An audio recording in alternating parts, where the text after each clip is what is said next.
कि सबसे पहले ये हाइड बोन है, उसके बाद ये थायराइड कार्टिलेज है, ये क्रिकॉइड कार्टिलेज है।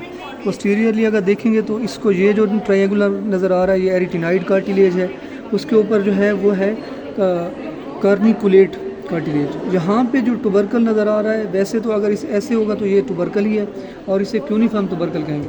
जो इसके नीचे कार्टिलेज पड़ा है वो क्यूनिफॉर्म कार्टिलेज पड़ा यहाँ पे, ठीक है। अब ये हो गया। अब जो थायराइड कार्टिलेज और हाइड बोन के दरमियान ये एक मेम्ब्रेन जा रही है, ये कंटिन्यू, तो ये है थायरोहाइड मेम्ब्रेन। ये पोस्टीरियरली थिक हो रही होती है, जो लेटरल लिगामेंट बना रही होती है, और मीडिया इंटीरियरली थिक हो रही होती है, जो मीडियम थायरोहाइड लिगामेंट भी बना रही होती है।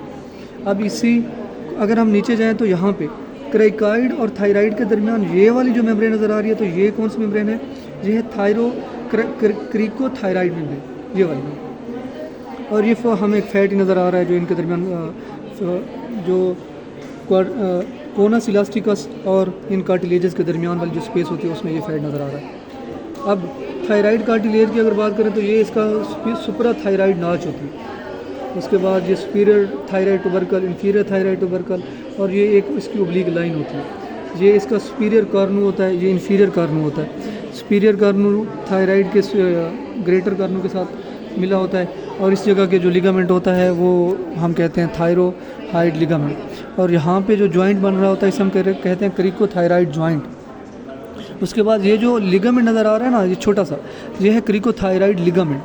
उसके बाद पीछे की तरफ देखें तो ये हमारे पास ये वाली एपिग्लाटिस है। यहाँ से ये वाला जो फोल्ड है ना, ये है एरी एपिग्लाटिक फोल्ड, और यहाँ पे ये क्यूनिफॉर्म टुबरकल है।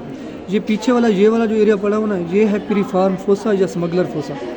ये वाला जो एरिया है ना इसका, ये वाला, इसे कहते हैं हम वेलिकुला, ठीक है। अब ये जो होता है ये है प्री एपिग्लाटिक फोसा भी होता है, जहाँ पे एडिपोज टिश्यू या फैट पड़ा होता है।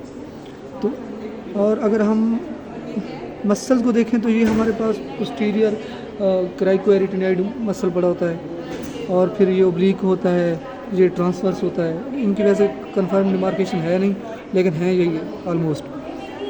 उसके बाद अगर हम बाहर की तरफ आर्टरी की बात करें तो ये हमारे पास सुपीरियर लेरेंजियल नर्व है। जब ये फोरामिन पे लगी होगी तो हम कहेंगे इसे इंटरनल लेरेंजियल नर्व, और इसकी एक्सटर्नल ब्रांच भी होती है।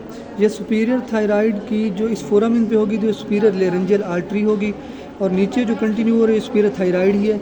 ये वाली ब्रांच क्राइकोथायराइड ब्रांच है, आर्टरी है, क्राइकोथायराइड आर्टरी टू क्राइकोथायराइड मसल, और ये फिर सुपीरियर थायराइड की होती है जो मल्टीपल इंटीरियर और पोस्टीरियर ब्रांचेस में डिवाइड हो जाती है।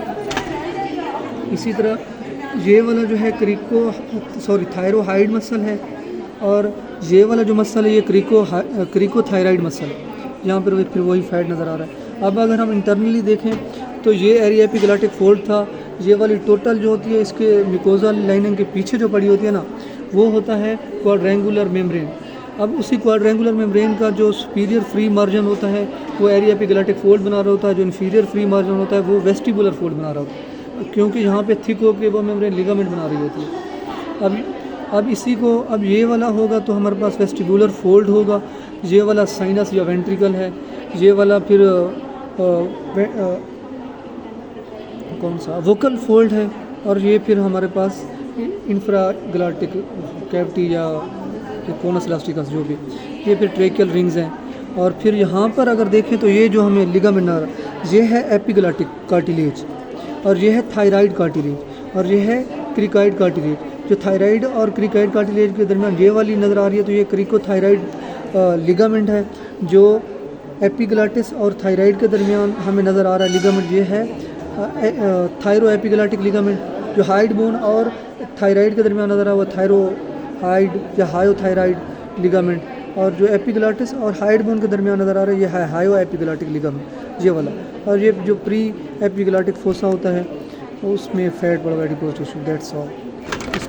यार वीडियो बंद करो, वीडियो की